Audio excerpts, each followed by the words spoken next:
തൃണമൂൽ എന്തായാലും നിലമ്പൂരിൽ മത്സരിക്കാൻ പോകുന്നില്ല. അത് പറയാൻ താനാരാ? അല്ല, ഞാൻ തൃണമൂലിന്റെ അല്ല, കേരളത്തിലാര്? താൻ തൻ്റെ കാര്യം അങ്ങ് നോക്കിയാൽ മതി. വെറുതെ തൃണമൂലിൽ കയറി അങ്ങോട്ട് തലയിട്ട് അലമ്പാക്കണ്ട. ഓക്കെ, അങ്ങനെ നോക്കിയാൽ തനിക്ക് കൊള്ളാം. ഒട്ടി അൻവർക്ക് അങ്ങ് തേഞ്ഞൊട്ടി ചീഞ്ഞളിഞ്ഞ്. അയ്യേ മമതാജിക്കൊപ്പം ചേർന്ന് കേരളത്തിൽ ഇതാ തൃണമൂൽ കോൺഗ്രസ് പ്രവർത്തനം തുടങ്ങിയതുപോലായിരുന്നു അൻവർക്കയുടെ പ്രഹസനം. എന്തൊക്കെ ബഹളമായിരുന്നു! മലപ്പുറം കത്തി, മെഷീൻ ഗണ്ണ്, ബോംബ്, ഒലക്കര മൂട്. കേരളത്തിൽ തൃണമൂൽ വരുന്നതിലും ആ സൈഡിലൂടെ ഇക്കയ്ക്ക് പച്ചപിടിക്കാമെന്നായിരുന്നു മോഹം.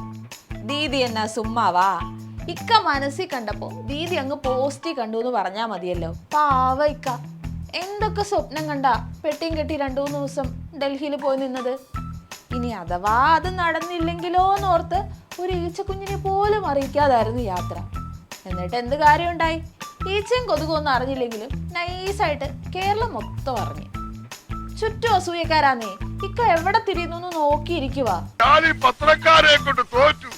ഞാൻ എന്ത് ചെയ്യാണെന്ന് നോക്കി നടക്കുക അവന്മാര് പത്രത്തിലിടാൻ. പാവ ഇക്ക വലിയ ബിൽഡപ്പിൽ പോയി വന്ന് ചർച്ചയൊക്കെ കഴിഞ്ഞ് സൂൺ തന്നെ കേരളത്തിൽ അൻവർക്കയുടെ നേതൃത്വത്തിലുള്ള തൃണമൂൽ രംഗത്തിറങ്ങുന്നതും കാത്തിരിക്കുകയായിരുന്നു ഇക്കയുടെ ഫാൻസ്. ഏതാ മറ്റേ ലക്ഷങ്ങൾ ഇക്കയ്ക്ക് പിന്നിൽ അണിനിരന്ന. അപ്പോഴാണ് അത് സംഭവിച്ചത്. അൻവറിനെ കുറിച്ച് അവർക്ക് കിട്ടിയ റിപ്പോർട്ട് വളരെ മോശമാണ്. അവർക്ക് ഇന്റലിജൻസ് മുഖേന കിട്ടിയ റിപ്പോർട്ട് മോശമായതിന്റെ പേരിൽ 2 ദിവസം അവിടെ നിന്നിട്ട് പോലും മമതാ ബാനർജി ഒരു ഫോട്ടോയ്ക്ക് പോലും അൻവറിനെ പോസ് ചെയ്യാൻ സമ്മതിച്ചില്ല. കൂടിക്കാഴ്ചക്ക് തയ്യാറായില്ല.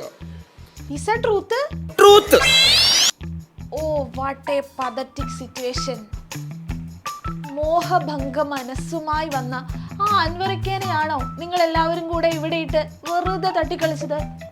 എങ്ങനെ സാധിച്ചു നിങ്ങൾക്ക്? എങ്ങനെ സാധിച്ചു നിങ്ങൾക്ക് ഇത്ര ക്രൂവലാവാൻ? എന്നിട്ട് നിങ്ങൾ വെറുതെ ഞങ്ങളുടെ ഇക്കേനെ അങ്ങ് പുച്ഛിച്ചു വിട്ടോ? ഇക്കയ്ക്കുള്ളിൽ ഉറങ്ങിക്കിടന്ന ആ അഴിമതി വീരനെ നിങ്ങൾ മുളയിലേ നുള്ളി വിട്ടോ? മോശം. എന്നിട്ട് വെറുതെ പോലൊരു സ്ഥാനം കൊടുത്തില്ല നിങ്ങള്. അഭിഷേക് ബാനർജി സ്വാഗതം ചെയ്തു. ആ സ്വാഗതം ചെയ്ത സമയത്ത് അഭിഷേക് ബാനർജി കേരളത്തിലെ ലോക്കൽ ബോഡി ഇലക്ഷൻ കോർഡിനേറ്റ് ചെയ്യാനുള്ള ഒരു താൽക്കാലിക ചുമതല കൊടുത്തു.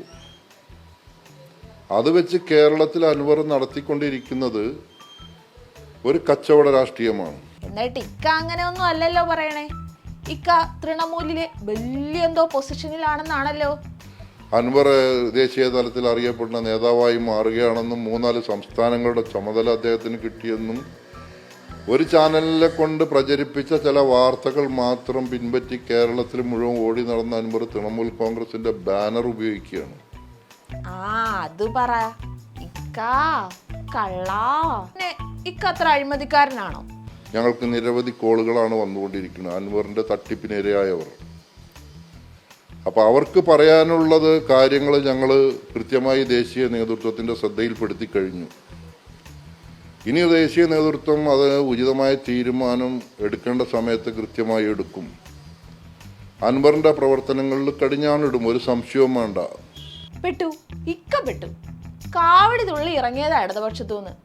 ഇപ്പോഴത്തെ ആ അവസ്ഥ നോക്കണേ. ജോലിയും തേടി നടക്കണ പോലെ എല്ലാ പാർട്ടികളിലും ഒരു അപേക്ഷ കൊടുത്തു. വെറും പുച്ഛം വാരി വിതറി തൂത്തെറിയപ്പെട്ടു ഇക്ക. നിങ്ങൾക്ക് ഇക്കയുടെ കഴിവുകളൊന്നും അറിയാത്തതുകൊണ്ടാട്ടോ. ഇല്ലേ നിങ്ങൾ ഇക്കേനെ ഇത്രയും അവോയ്ഡ് ആക്കുമായിരുന്നോ? PV അൻവറിന്റെ കുടുംബകാര്യങ്ങൾ പറയും പോലെ ഞാൻ മത്സരിക്കുന്നില്ലെന്ന് അൻവറിന് പറയാം. അത് അൻവറിന്റെ വ്യക്തി സ്വാതന്ത്ര്യം. പക്ഷെ തൃണമൂൽ കോൺഗ്രസ് മത്സരിക്കുന്നില്ല എന്ന് പറയാൻ അൻവറിനെ ആരും ഇതിൽ ചുമതലപ്പെടുത്തിയിട്ടില്ല. ഈ പാർട്ടിയിൽ ഒന്നുമല്ല അൻവറിന് കള്ളക്കടത്തും തട്ടിപ്പും നടത്താൻ വേണ്ടി തൃണമൂൽ കോൺഗ്രസിനെ ഒരു മറയാക്കാൻ ഞങ്ങൾ അനുവദിക്കില്ല. കുറച്ച് മയത്തിലൊക്കെ അല്ലേ വേണ്ട. ഇക്ക നല്ല മനക്കുട്ടിയുള്ളവനാ. ഇതൊക്കെ ഇക്കയ്ക്ക് നിസ്സാരം. ഇനി ദേശീയ നേതൃത്വം അത് ഉചിതമായ തീരുമാനം എടുക്കേണ്ട സമയത്ത് കൃത്യമായി എടുക്കും. അൻവറിന്റെ പ്രവർത്തനങ്ങളിൽ കടിഞ്ഞാണിടും, ഒരു സംശയവും വേണ്ട. അതാണ്ടകട പണി മൊത്തത്തിൽ പാളിക്കാ. നീ എവിടെ പോകും? കേരളത്തിൽ പോയിട്ട് ഇന്ത്യ പോലൊരു പാർട്ടി കിട്ടാനോ പുതിയൊരു പാർട്ടി ഉണ്ടാക്കാനോ പറ്റുമെന്ന് തോന്നുന്നില്ല. നമുക്ക് ഹരിദ്വാർ വഴി ഹിമാലയത്തിൽ പോയി സമാധി ഇരിക്കാൻ ഒരു അപേക്ഷ നൽകിയാലോ?